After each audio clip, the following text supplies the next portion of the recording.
ലോകത്തിലെ ഏറ്റവും വിഡ്ഢിയായ പെണ്ണ് ഞാനാവും. കാരണം സ്വന്തം വിവരക്കേട് കൊണ്ട് ജീവിതം നഷ്ടപ്പെട്ടു പോയ ഒരാളാണ് ഞാൻ.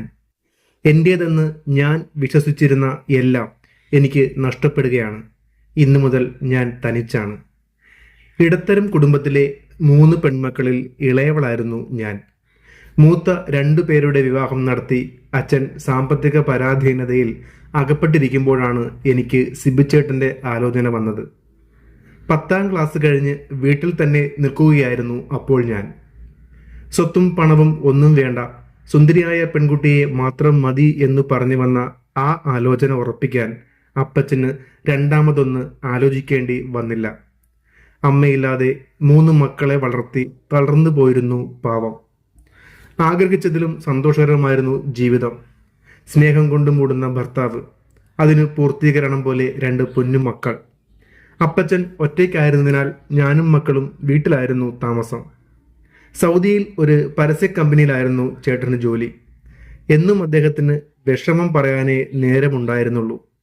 നല്ല ബുദ്ധിമുട്ടുള്ള ജോലിയാണെങ്കിലും അതിനനുസരിച്ചുള്ള ശമ്പളം കിട്ടിയിരുന്നില്ല. നമുക്കും നല്ലൊരു കാലം വരുമെന്ന് പറഞ്ഞ് സമാധാനിപ്പിക്കും ഞാൻ. ഒരു ദിവസം അദ്ദേഹം വിളിച്ചത് വളരെ സന്തോഷത്തോടെയായിരുന്നു. ലീന, നമുക്ക് ഭാഗ്യമുണ്ടടാ. എനിക്ക് ഒരു അമേരിക്കൻ കമ്പനിയുടെ ഓഫർ വന്നു. അത് കിട്ടിയാൽ നമ്മൾ രക്ഷപ്പെട്ടടാ. നീ പ്രാർത്ഥിക്ക്. ഞാൻ പ്രാർത്ഥന തന്നെയായിരുന്നു. മറ്റുള്ള സഹോദരങ്ങളെ വച്ച് ഞങ്ങൾ കുറച്ച് സാമ്പത്തികമായി താഴ്ന്നതാണെന്നൊരു അപകർഷതാബോധം ഉണ്ടായിരുന്നു ചേട്ടന്. ഈ ജോലി ഞങ്ങൾക്കൊരു പിടിവള്ളി തന്നെയാണെന്ന് ഞാനും വിശ്വസിച്ചു. ചേട്ടൻ വളരെ ആവേശത്തോടെ ഓടി നടന്ന് പേപ്പറുകൾ ശരിയാക്കി സൗദിയിലെ ജോലി രാജിവെച്ച് നാട്ടിലെത്തി. ഒരു ദിവസം വിസയുടെ കാര്യത്തിന് പോയിട്ട് വന്ന ചേട്ടൻ വളരെ നിരാശനായിരുന്നു. കാര്യം തിരക്കിയ എന്നോട് വളരെ വിഷമത്തോടെ പറഞ്ഞു, മോളെ, നമുക്ക് യോഗമില്ലെന്നാ തോന്നുന്നത്. മാരീഡായ ഒരു ജോലിക്കാരനെ ആ കമ്പനി തൽക്കാലം സ്വീകരിക്കുന്നില്ല. ഫാമിലി സ്റ്റാറ്റസ് കൊടുക്കുന്നത് അവർക്ക് ഒരു അധിക ബാധ്യതയാണെന്ന്. ഒന്ന് നിർത്തി അയാൾ തുടർന്നു, ഇനി ആ ജോലി കിട്ടാനുള്ള ഏക വഴി ഞാൻ സിംഗിൾ ആണെന്ന് രേഖയുണ്ടാക്കുകയാണ്. അതിന് നമ്മുടെ ഡിവോഴ്സ് നോട്ടീസിൽ നീ ഒപ്പിട്ട് തരണം. 2 പേരും ഒപ്പിട്ടാൽ വേഗം എല്ലാം ശരിയാകും. ഒരു ഞെട്ടലോടെയാണ് ഞാൻ ഇത് കേട്ടത്. അദ്ദേഹത്തിൻ്റെ അമ്മയും പിന്തുണച്ചു. മോളെ, ഇത് നിങ്ങൾക്ക് വേണ്ടിയല്ലേ, പിന്നെ ഇത് ആരെയും അറിയിക്കാൻ നിൽക്കണ്ട. എന്തെങ്കിലും പറഞ്ഞ് മുടക്കാൻ ആളുണ്ടാവും. ഒരാൾ നന്നാവുന്നത് മറ്റുള്ളവർക്ക് സഹിക്കില്ലല്ലോ. ആ പേപ്പറിൽ ഒപ്പിടുമ്പോൾ അറിയാതെയെങ്കിലും എൻ്റെ കൈ വിറച്ചു. അത് കണ്ട അദ്ദേഹം എന്നെ നെഞ്ചോട് ചേർത്ത് പിടിച്ചു. മോളെ, നീ എന്തിനാ വിഷമിക്കുന്നത്? ഒരു പേപ്പറാണോ നമ്മുടെ സ്നേഹവും ബന്ധവും തീരുമാനിക്കുന്നത്? ഞാൻ ചെന്ന് ഒന്ന് സെറ്റിലായാൽ ഉടനെ നിന്നെയും പിള്ളേരെയും കൊണ്ടുപോകാനുള്ള കാര്യങ്ങൾ ചെയ്യും.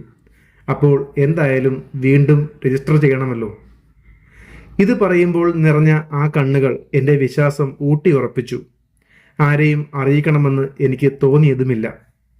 പിന്നീടെല്ലാം വേഗത്തിലായിരുന്നു. പേപ്പറുകൾ നീങ്ങിയതും പോകാനുള്ള വിസ വന്നതും എല്ലാം ഒരു സ്വപ്നം പോലെ നടന്നു. ചെന്ന് ജോലിക്ക് കയറിയിട്ടും ഫോൺ വിളിയും സംസാരവും ഒക്കെ മുറ പോലെ നടന്നു. പണവും അയച്ചു. 2 വർഷം കഴിഞ്ഞപ്പോൾ 10 ദിവസത്തെ ലീവിന് വന്നു. ഞാനും മക്കളും വളരെ സന്തോഷിച്ച 10 ദിവസം. എന്തൊക്കെയോ പേപ്പറുകൾ കൂടെ ശരിയാക്കി കൊണ്ടുപോയി. ഞങ്ങളെ കൊണ്ടുപോകാനുള്ള പേപ്പറാണെന്നാണ് പറഞ്ഞത്.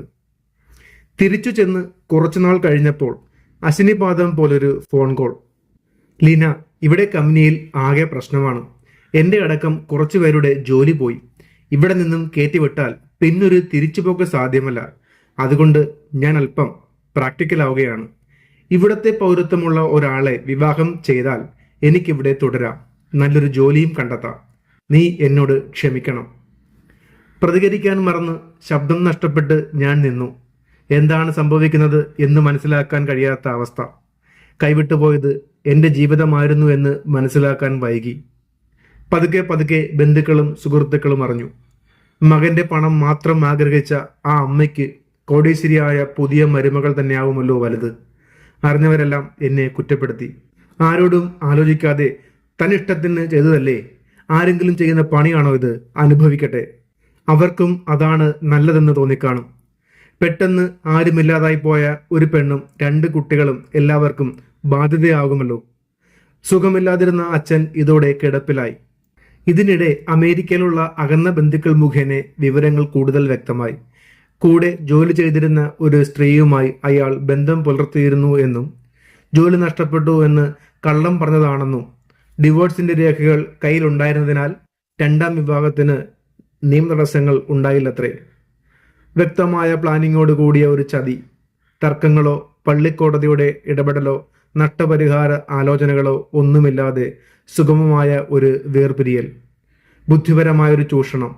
ചൂഷണം ചെയ്തത് പക്ഷേ ഒരു പാവം പെണ്ണിന് തൻ്റെ ഭർത്താവിനോടുള്ള കറതീർന്ന വിശ്വാസത്തെയും നിഷ്കളങ്ക സ്നേഹത്തെയുമായിരുന്നു. സമയമെടുത്തെങ്കിലും ജീവിതത്തോട് പൊരുതാൻ ഞാൻ തീരുമാനിച്ചു. 10ാം ക്ലാസ് തോറ്റ എനിക്ക് വലിയ ജോലിയൊന്നും കിട്ടില്ല എന്നറിയാവുന്നത് കൊണ്ട് പള്ളിവക അഗതി മന്ദിരത്തിൽ അടുക്കള പണിക്ക് പോയി തുടങ്ങി. ഞങ്ങൾക്ക് ജീവിക്കാനുള്ളത് കിട്ടുമായിരുന്നു. മക്കളുടെ പഠിപ്പിനുള്ളത് പള്ളിക്കാർ സഹായിച്ചു. ഇതിനിടയ്ക്ക് അപ്പച്ചൻ മരിച്ചു. വീടും 5 സെന്റ് സ്ഥലവും എൻ്റെ പേർക്ക് എഴുതി വച്ചിരിക്കുന്നതുകൊണ്ട് പെരുവഴിയായില്ല.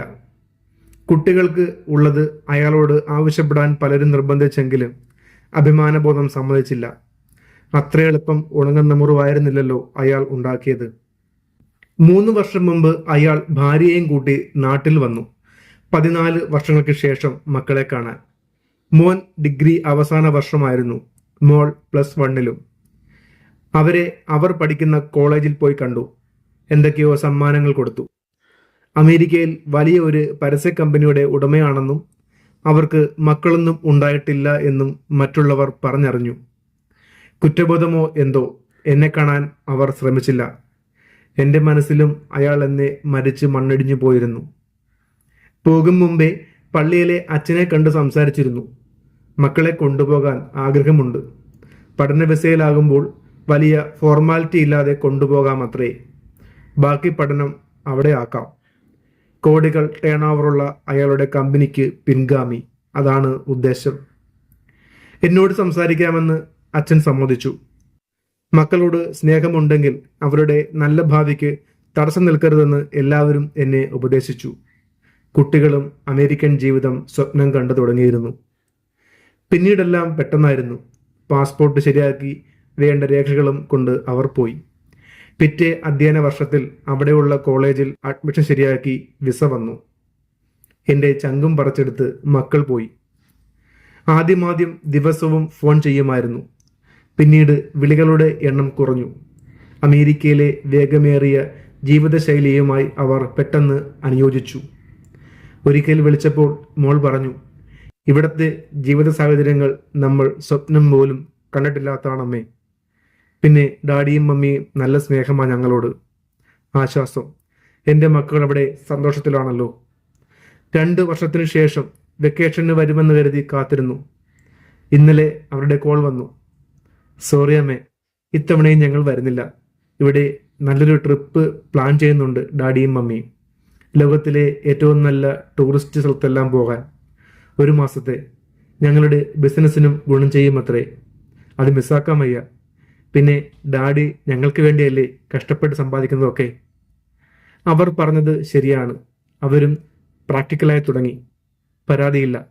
കഷ്ടപ്പെട്ട് വളർത്തിയതിൻ്റെ കണക്ക് നിരത്താനുമില്ല. ഈ പള്ളിയും അഗതി മന്ദിരവും ഇവിടെ ഉള്ളിടത്തോളം കാലം ഞാൻ ജീവിക്കും. ചുറ്റും ബന്ധുക്കളുണ്ടായിട്ടും ആരുമില്ലാതായി പോയ കുറച്ച് വൃദ്ധജന്മങ്ങൾക്ക് വേണ്ടി അവരിൽ ഒരാളായി.